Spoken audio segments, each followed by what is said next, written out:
Le 15 février, la fusée Falcon 9 a décollé avec à son bord la sonde Nova-C. Après un voyage de 7 jours dans l'espace, la sonde s'est mise en orbite lunaire et a effectué donc 2 rotations autour de la Lune. Et au survol de la zone d'atterrissage, elle a allumé ses moteurs pour commencer la descente. Ici sur Terre, on n'a plus aucune nouvelle de la sonde, les communications sont coupées, c'est vraiment le suspense. La sonde atterrit automatiquement grâce à son ordinateur de bord et ses capteurs. L'atterrissage est prévu à minuit 23 heure française. 13 minutes plus tard, les équipes de la NASA reçoivent le premier signal. Ça y est, c'est confirmé, la sonde Nova-C a atterri. Aux États-Unis, c'est vraiment la fête, parce que c'est la première fois que les États-Unis arrivent à atterrir sur la Lune depuis 50 ans, avec la fin des missions Apollo dans les années 70. Et donc, le lendemain, les équipes de la NASA se sont réveillées et ont reçu la première image venant de la sonde. Et la sonde a atterri à l'envers. Mais vraiment, en fait, elle n'a pas complètement atterri à l'envers, mais sur l'image, on peut voir qu'il y a un flanc qui est complètement sur le sol de la Lune. C'est-à-dire que la sonde, qui mesure quand même 4 mètres de haut, elle a une partie qui fait complètement face au sol. Alors comment c'est possible ? Eh ben, on pense que la sonde, elle a fait un atterrissage pas complètement vertical, et donc après qu'elle est trébuchée sur quelque chose, et donc après qu'elle s'est retournée, et donc il y a un côté qui a atterri sur le rocher. Mais pourquoi est-ce qu'ils ont envoyé une nouvelle sonde sur la Lune ? Je croyais que tout ça était fini avec les missions Apollo. Alors, justement, je pense que vous le savez tous, la NASA a un plan pour envoyer les humains sur la Lune d'ici 2025. Et donc du coup, la NASA a lancé le programme CLPS qui vise à utiliser des sondes créées par des entreprises privées pour les envoyer sur la Lune et donc à amener du matériel sur la Lune. Là, la sonde Nova-C, elle a été créée par la start-up Intuitive Machines et c'est la deuxième de ce programme CLPS. On avait parlé dans une autre émission de la première, la sonde Peregrine, qui avait une fuite de carburant qui n'a pas pu atterrir. Et donc cette sonde Nova-C, elle a atterri mais à l'envers. Les instruments continuent à fonctionner. Et donc en fait la NASA envoie ces sondes pour trouver un emplacement potentiel pour l'atterrissage et la construction de la base lunaire d'ici 2025-2026. Et qu'est-ce qui va se passer en 2025 peut-être en 2025 on va partir sur la Lune. Qu'est-ce qu'on va faire là-haut ?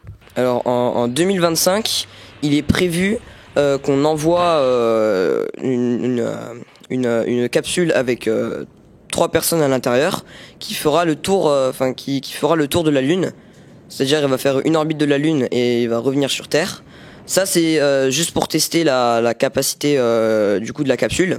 Et donc en 2026, il serait prévu qu'on utilise cette capsule pour aller en orbite lunaire et qu'ensuite qu'on y amarre un atterrisseur, qu'on prenne les personnes de la capsule, qu'ils aillent dans l'atterrisseur et donc l'atterrisseur atterrira sur la Lune, sur l'emplacement de la base martienne qui n'est pas encore trouvé. Alors pour trouver l'emplacement de la base martienne, on a voulu aller au pôle Nord. Et donc cette sonde Nova-C a atterri au pôle Nord. Pourquoi au pôle Nord ? C'est une bonne question parce qu'au pôle Nord, parfois on perd les communications avec la Terre. Et bien tout simplement parce qu'au pôle Nord, il y a de l'eau. Il y fait plus froid et donc au fond des cratères, on a retrouvé une potentielle présence d'eau sous forme gelée. Et donc l'eau, on peut s'hydrater avec, ce qui est très important. Et on peut aussi faire pousser des plantes.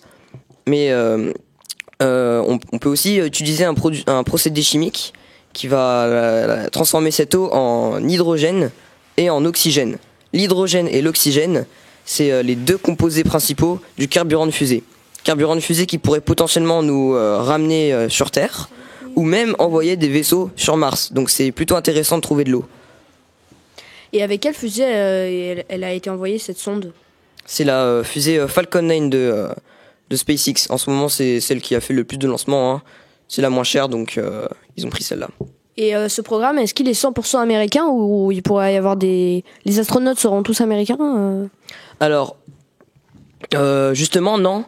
C'est une collaboration entre les États-Unis et l'Europe. C'est-à-dire que il y a quelques parties quand même du SLS qui sont construites par l'Agence spatiale européenne et il y a des astronautes européens qui normalement feront part de la base lunaire.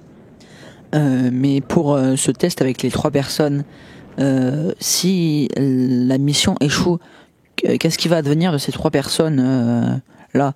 Parce que Alors justement, c'est pour ça qu'on fait des missions préparatoires pour voir si le projet est faisable et s'il est si on peut y faire confiance. C'est-à-dire que dans les missions Apollo, dans les années 70, il y avait 20% de chances que ce soit qu'il y ait un problème, et il y a eu beaucoup de problèmes, hein. Apollo 13 par exemple, ils n'ont pas réussi à aller sur la Lune à cause d'une fuite de carburant et ils ont dû improviser pour rentrer sur Terre. Et donc à l'époque c'était normal parce qu'on était au début de la conquête spatiale, mais maintenant cette marge de 80% de réussite elle est plus acceptable. Il faut qu'on ait 100% de réussite. Il faut pas qu'il y ait une chance qu'il y ait des problèmes, c'est-à-dire qu'on peut pas avoir de problème, il faut que tout soit parfait. Parce que pour l'instant, quand on voit les missions de Starship, là, ils font 1 kilomètre et après, youhou, ça dégage. Ouais. Du coup, c'est pas, pour l'instant, c'est pas tout à fait au c'est pas point. très donc, rassurant. Ouais. Il aussi. reste encore du boulot à faire, ça c'est vrai, il reste énormément de boulot à faire. Je vous rappelle que ces missions, elles ont déjà été décalées de 1 an après l'échec de la mission Peregrine du coup. Et donc avec cette sonde Nova-C qui vient d'atterrir sur la Lune à l'envers mais continue de fonctionner, peut-être que ça va nous amener un peu plus près de la Lune. Parce que bon, la Lune, c'est pas mal, mais Mais après après on fait quoi? Alors justement, la Lune, le but de faire une base sur la Lune, il y a rien de tellement intéressant sur la Lune. C'est parce que en fait, c'est une façon de nous préparer pour aller, je sais pas, sur Mars ou autre part. Hein. Et est-ce que cette mission, ce projet pour la Lune, c'est un petit peu la suite de l'ISS? Parce que on entend parler un petit peu, mais l'ISS, elle est pas toute jeune et elle risque de bientôt, comme la station chinoise, elle risque de bientôt finir, quoi. Oui, ça c'est sûr, parce que il faut toujours trouver une suite aux choses, et donc du coup on s'est dit pourquoi pas aller plus loin, hein, pourquoi pas aller sur la Lune. Et il y a beaucoup de technologies qui ont été développées grâce à l'ISS qu'on va réutiliser en masse pour que ce projet soit faisable. Et donc du coup cette sonde Nova-C, c'est un nouveau pas vers une nouvelle colonie sur la Lune, et je pense que c'est comme ça qu'on va finir par y arriver. Merci à tous d'avoir écouté. Dites-nous si vous aimez ce genre de format. En tout cas, nous, on se retrouve chaque semaine sur YouTube. C'était l'info décalée. À la semaine prochaine.